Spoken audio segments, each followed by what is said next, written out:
inisial A. Inisialnya A, perempuan, boleh tahu usia ketika lapor, Pak, tahun 2024? Usia pada saat lapor 15 tahun. Artinya masih SMP, Pak Iswantoro. Betul, betul, betul. Dan tidak ada, sekali lagi, tidak ada pendampingan dari Polresta saat itu, Pak? Siap? Dan saat itu tidak ada pendampingan dari Polresta, sekali lagi saya tanya. Yang pada saat? Pada saat melapor, pada saat laporan polisi dibuat. Oh, tetap didampingi dari Peksos. Baik, baik. Saya bergeser ke tersangka, Pak. Tersangka itu kan berstatus tersangka sejak 28 April 2026, betul ya, Pak? Gimana, Mbak? Status tersangka AS itu sejak tanggal 28 April 2026, tapi sejak saat itu tidak dilakukan penahanan kepada yang bersangkutan.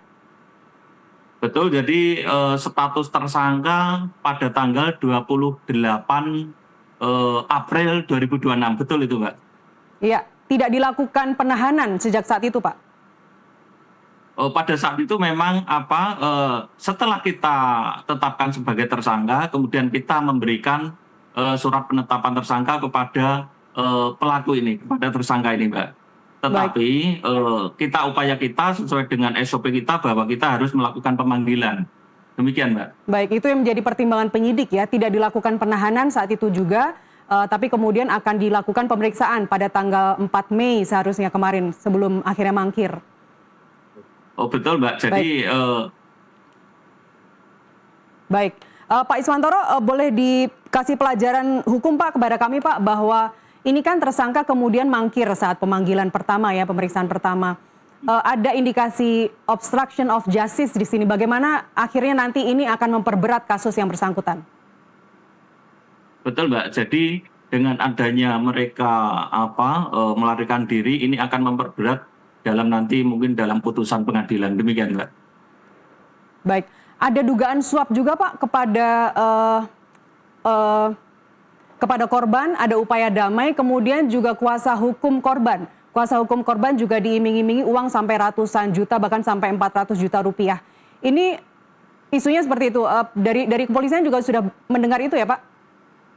Kalau hanya mungkin kabar berita yang di luar seperti itu, Mbak. Tapi sampai saat ini yang kita lakukan pemeriksaan tidak ada hal-hal seperti itu. Demikian, Mbak. Belum ada. Karena belum ada pemeriksaan langsung ya dari yang dari tersangka begitu. Pak, ini sangat serius ya, Pak Iswantoro. Jika memang tersangka AS ini kemudian menawarkan sejumlah uang kepada kuasa hukum, maksud kami kepada kuasa hukum atau korban, itu bisa dianggap obstruction of justice, yang kemudian adalah kalau kepada uang itu ditawarkan kepada penegak hukum, dalam hal ini kepada kepolisian ataupun pihak berwenang, Kementerian Agama misalnya, untuk menutupi kasus ini kan akan serius sekali bisa kena pasal suap di Undang-Undang Tipikor. Itu hal yang tidak mungkin, Mbak. Hal yang tidak mungkin dilakukan. Tapi apakah ada upaya suap, Pak, kepada kepolisian? Oh, tidak ada, Mbak. Tidak ada ya? Tidak mungkin. Baik, baik. Saya ke Pak Ahmad Saiku. Pak Ahmad Saiku masih bersama kami, Pak? Ya, masih, Mbak. Baik. Pak, dijelaskan sekali lagi, Pak Saiku, Ponpes Ndolo Kusumo Pati ini artinya terdaftar resmi di sistem Kementerian Agama ya, Pak? Dia kalau misalnya kita buka aplikasi Sintren itu Ponpes Ndolo Kusumo ini ada ya, Pak, terdaftar di situ? Jadi pesantren Ndolo Kusumo itu ada di Sintren itu terdaftar itu tanggal 29 Oktober tahun 2021. 2021. Baik. Ya, 2021. Tapi tadi Pak Wakasat Reskrim bilang 2020 sudah mulai tercium ada kasus ini, Pak. Ya, jadi itu kan karena belum mendapat izin dari Kementerian Agama, maka kami tidak mempunyai tugas untuk mengawasi ataupun memberikan pembinaan di pondok yang belum berizin itu.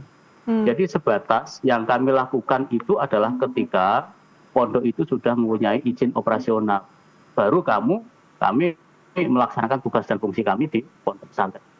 Begitu. Baik, baik. Pak Saiku, pertama kali mendengar kasus ini dari tahun 2024 ya, begitu Anda membentuk tim pendampingan tadi, tim pengawas untuk Ponpes ini. Apa saat itu yang dapat Anda cerna? Bagaimana mungkin seorang pendidik, seorang tokoh agama di Pati yang sangat disegani melakukan perbuatan yang sebejat itu? Jadi perlu kami klarifikasi ya, AS itu tidak sebagai pengasuh, tidak sebagai ustadz, tapi AS itu adalah pendiri yang mendirikan pondok itu.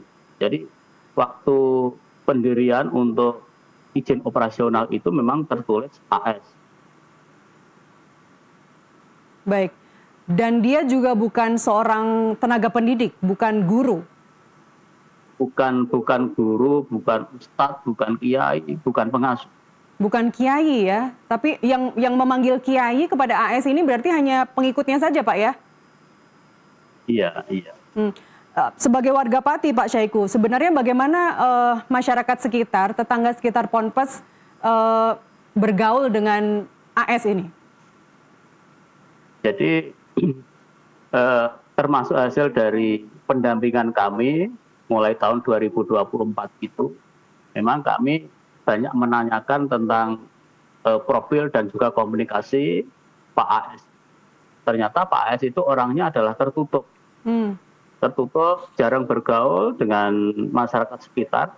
Dan memang setelah mendapat isu itu, ada isu yang viral itu, memang masyarakat itu sudah tidak mempunyai respect terhadap AS. Tapi dia warga Pati asli ya, Pak ya? Warga Pati asli. Baik. Dari ya. Baik, tahun 2024 sekali lagi ketika Anda membentuk tim pengawas tadi untuk Ponpes Ndolokusumo Pati ini, apakah juga ditemukan doktrin-doktrin bahwa yang bersangkutan mengaku keturunan wali, mengaku keturunan nabi? Bagaimana modus-modus itu dijalankan, Pak?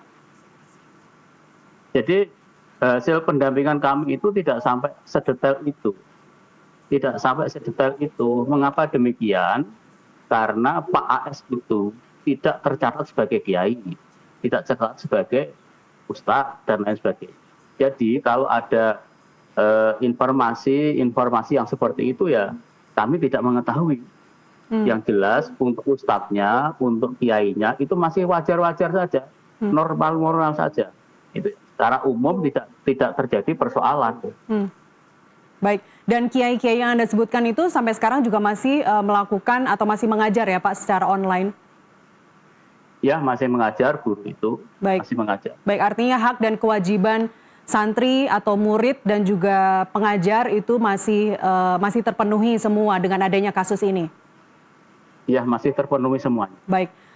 Pak Saiku, ada informasi bahwa LPSK saat ini sudah ada di Pati ya Pak, sudah mulai pendampingan di sana. Apakah sudah berkoordinasi dengan Kementerian Agama dan apa langkah selanjutnya Pak untuk pendampingan para korban? Jadi LPSK kebetulan baru tadi pagi ketemu dengan kami di kantor Kementerian Agama dan Pati.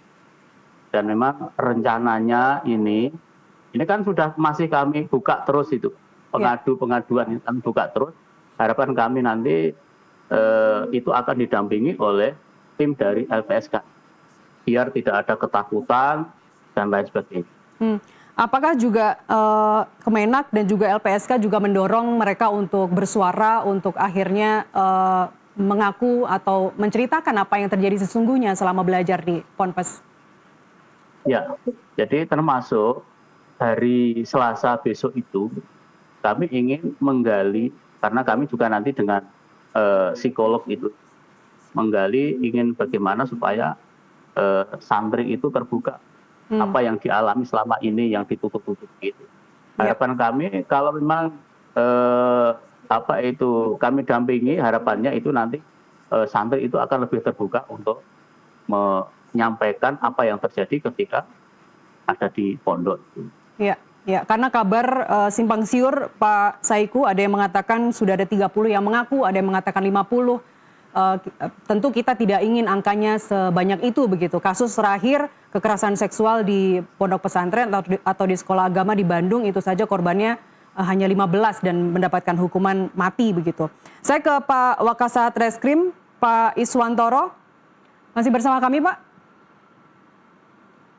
Baik, kita akan coba hubungi kembali Pak Iswantoro, Wakasat Reskrim Polresta Pati.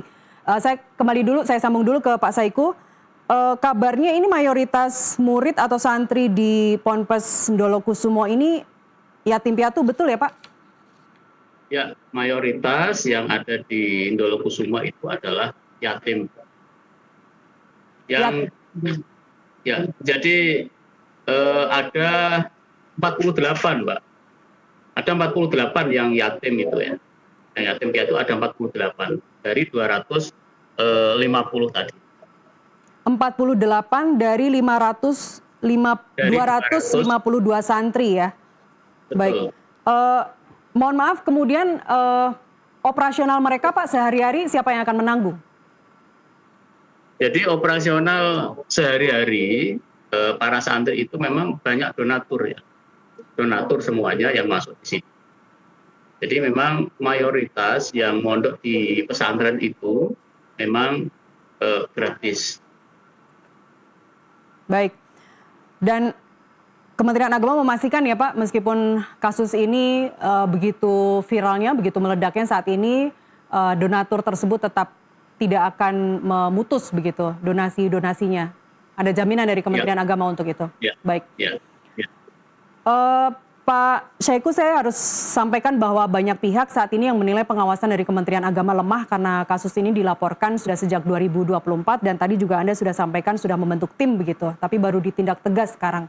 Sebenarnya apa Pak kendala utama dalam mendeteksi kasus di lingkungan yang tertutup seperti Ponpes ini, dan apalagi tadi Anda sampaikan bahwa tersangka AS sendiri merupakan orang yang tertutup begitu?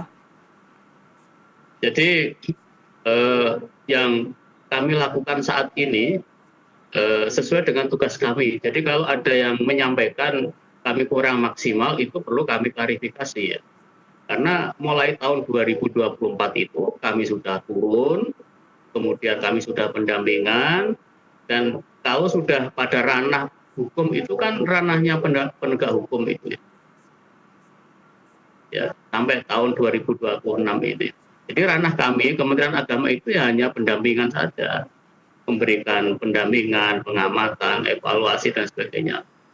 Yang jelas tugas dan fungsi kami di Kementerian Agama sudah kami laksanakan secara maksimal. Meskipun Ponpes itu di bawah Kementerian Agama ya Pak?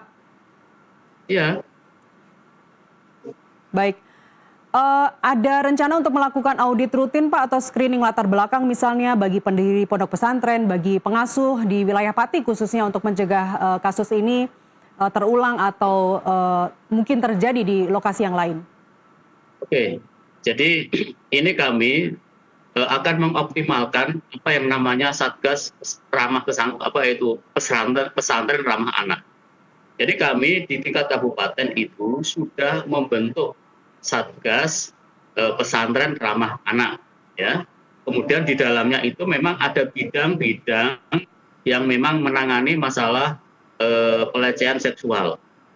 Dan itu dari kabupaten kemudian nanti akan turun semua pesantren itu akan kami bentuk Satgas pesantren ramah anak dalam rangka bagaimana supaya hal-hal yang saat ini terjadi itu tidak akan terjadi di masa yang akan datang. Ya. Baik. Terakhir Pak Syaiku, apa jaminan Anda atau bagaimana Anda meyakinkan kepada orang tua di luar sana, khususnya orang tua yang ada di Pati, bahwa pondok pesantren di Pati, kita tahu bukan hanya Ndolokusumo ini saja, pondok pesantren atau sekolah agama pada umumnya adalah tempat yang aman, tempat yang tepat untuk anak-anak belajar agama?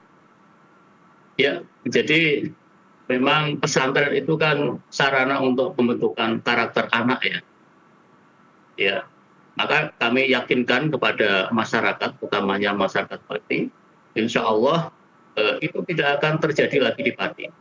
Karena rencana kami setiap 3 bulan itu, Satgas yang ada di pondok pesantren itu yang beranggotakan ustadz, ustadzah, termasuk santrinya itu setiap 3 bulan harus melaporkan keadaan pondok pesantren itu. Ini kami maksudkan supaya nanti masyarakat itu lebih percaya. Ada jaminan kalau memang itu tidak akan terjadi lagi. Iya, zero tolerance untuk kekerasan seksual di pondok pesantren dan sekolah-sekolah pada umumnya, kata Menteri Agama. Baik, terima kasih Pak Ahmad Saiku, Kepala Kantor Kementerian Agama Kabupaten Pati, dan sebelumnya tadi ada Wakasat Reskrim Polresta Pati AKP Iswantoro. Terima kasih sudah bersama kami di NTV Prime. Sehat selalu Pak Saiku. Ya, makasih Pak. Pemirsa, langkah Kementerian Agama yang membekukan izin operasional pesantren lokasi kekerasan seksual di Pati, Jawa Tengah, sekaligus menutupnya layak diapresiasi. Tapi tugas kita belum selesai karena kita harus mengawal proses hukum kasus ini sebagai bagian upaya pemulihan trauma para korban yang wajib mendapat keadilan. Diamnya kita menjadi ruang bagi predator untuk kembali memangsa korban-korbannya. NTV Prime akan kembali dengan informasi lainnya usai jeda.